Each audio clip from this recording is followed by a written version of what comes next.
Every time our athletes walk into this weight room, they're going to be pushed to the max. Let's go! Let's go! The barbell hasn't changed in over 100 years. I can take a 25-pound plate and we'll go out on the turf and I'll have you hating life. We talk about straining your gut, pushing past that comfort level. I want a lot of energy. What better breeding ground is there for being a success in life than the weight room?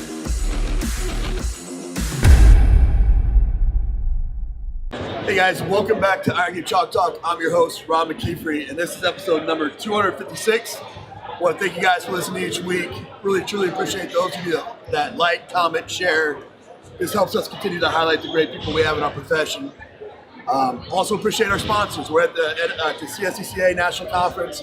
Most all of our sponsors are here, and just appreciate them so very much for being a part of the show. And if you're here, please reach out to them, Samson, Gymaware, Woodway, Integ, Iron Grip, Versapulley, just great friends, great products, better people than products, and I only partner with people that I believe in.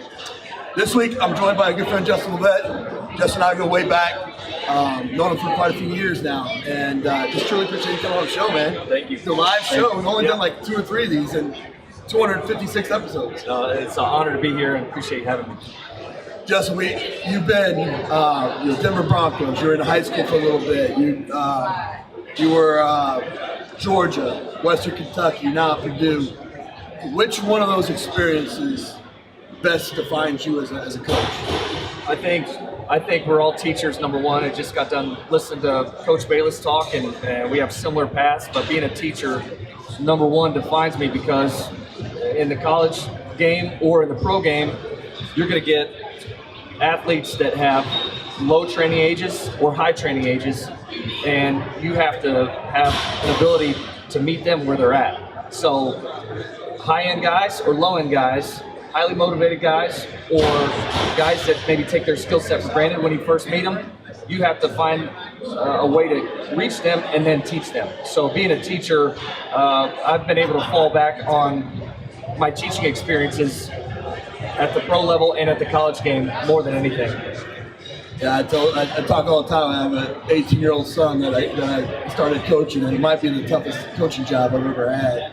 It's working with the youth athlete, but I can see that completely. And at our core, we're all teachers. So appreciate that. You don't get to be the head strength coach at Purdue without having to make some mistakes, especially being as young as you are in the profession, making mistakes along the way. What's one of the biggest mistakes you've made and how you learned from it? I think initially taking a head job, one of the things I took for granted was your routine and your structure and your organization.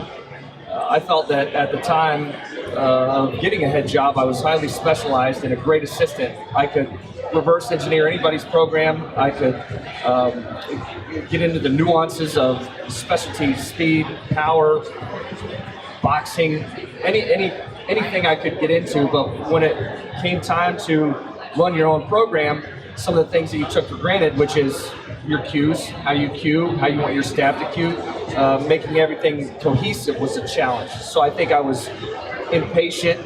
I blew through some road signs that told me to slow down, and I would force the fit, as opposed to relying on what I've learned as a high school teacher is meet them where they're at.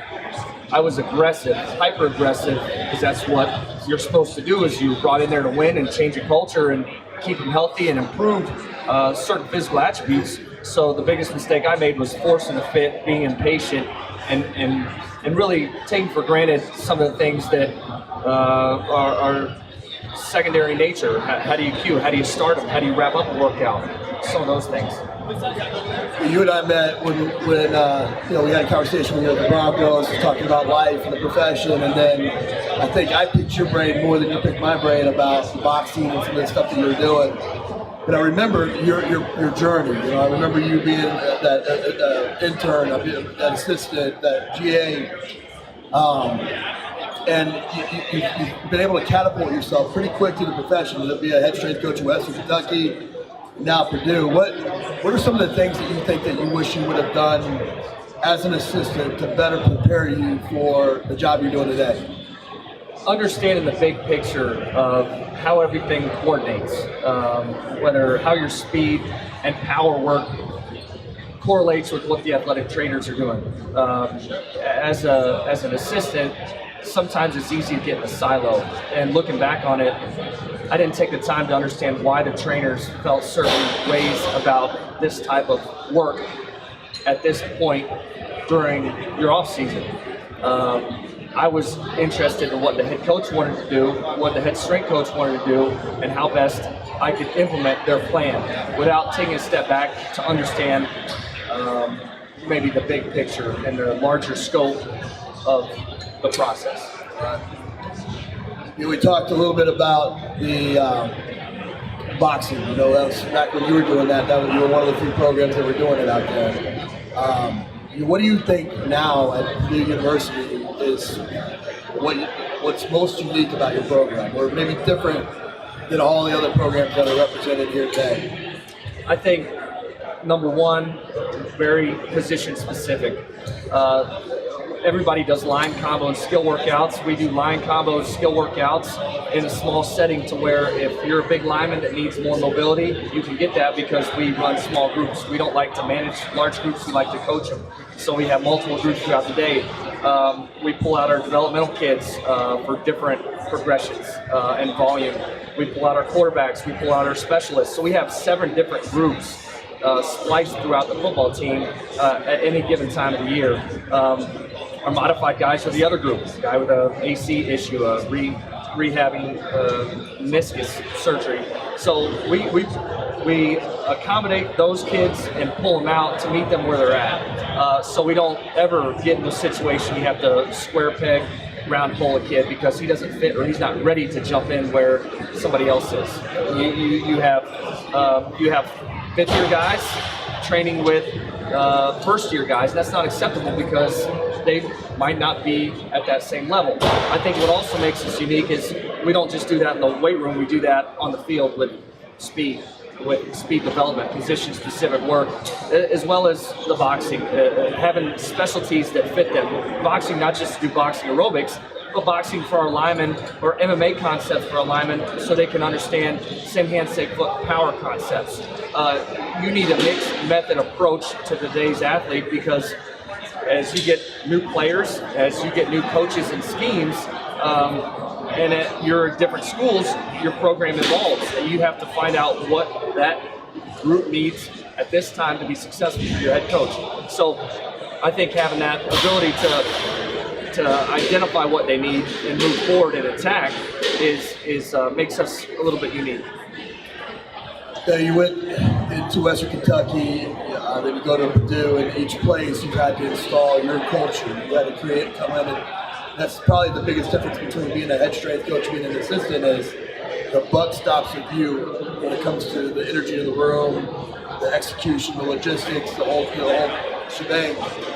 What are some of the things that you did at the very beginning of getting Purdue to put your stamp on it without being one of these guys that just points to the last group and say what they did was wrong and what I did was right? You know, it's easy when you work for somebody like Coach Jeff Brom, and I had the privilege to work with him at Western Kentucky. He believes in transparency. So I'm not going to tell you that you're a great athlete and a great worker, and then behind your back at a staff meeting, crush you. So we believe in being transparent, and we also believe in when we talk about meeting kids where they're at. It is humbling, and it causes you to constantly evolve your training because the team at Western Kentucky did some things on the field and in the weight room that our Purdue kids didn't need to do or weren't ready to do, one or the other.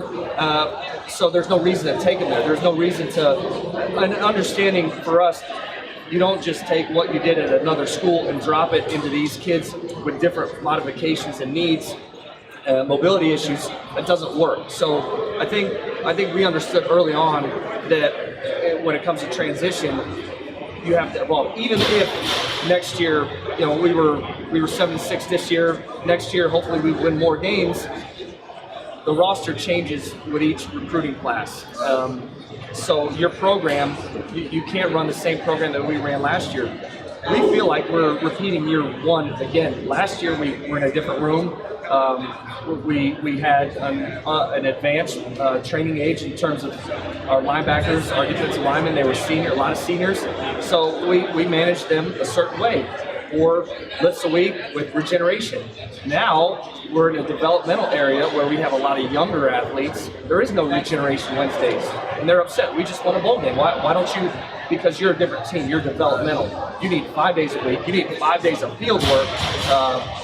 So it's moving towards the direction that they need to go. And it was a humbling experience once you first learn that none of my stuff works from Western Kentucky here. None of it. And not only that, get into the winter and the spring, none of our stuff from last year works for this team.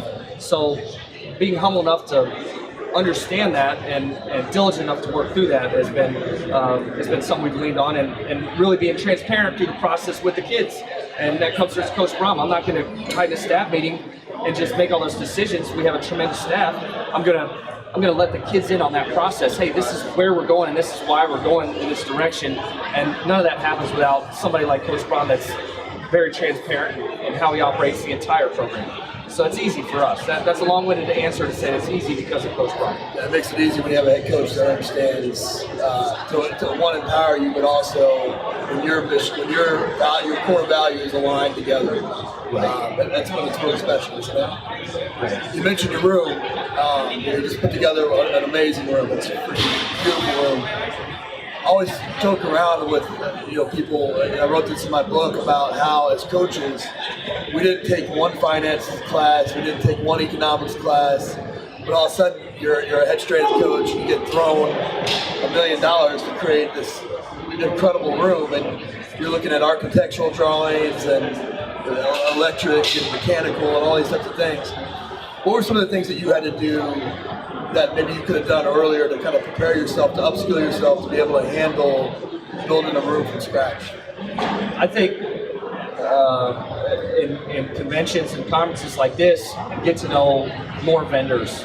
The one specifically that I wasn't familiar with. So we were familiar with, a lot of the power lift, hammer, Kaiser. We weren't familiar with floors. We weren't familiar with play, other than the reputation.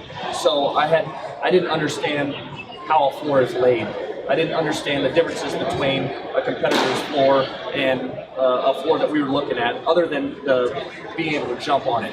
Cleaning, staph infections from an inability to clean certain floors.